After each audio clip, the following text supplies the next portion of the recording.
नमस्कार, माय माउली हिंदी समाचार में आपका स्वागत है और मैं शेख इस्माइल।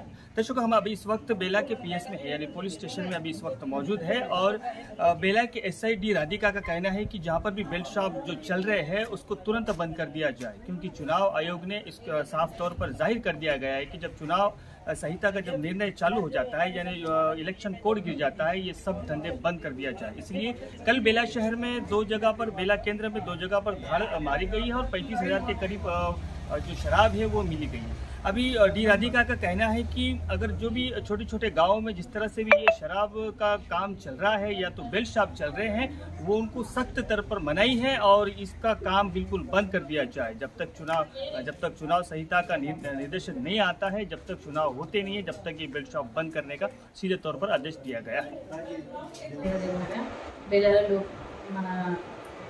భారతదేశంలో లోక్సభ ఎన్నికల కోడ్ పడ్డందున బేలా మండల గ్రామాలలో ఎటువంటి బెల్ట్ షాప్లలో మద్యం అమ్మడం లాంటివి నిషేధించడం జరిగింది।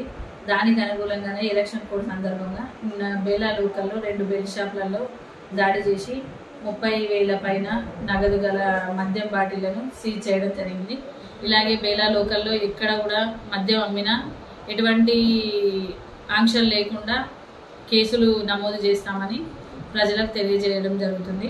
దీన్ని ఆలోచించి ఎలక్షన్ కోడ్ ఉన్నంత వరకు గ్రామాలలో ఎటువంటి బెల్ట్ షాప్స్ కానీ ఏవి నడపడానికి వీల్లేదని తెలియజేస్తుంది।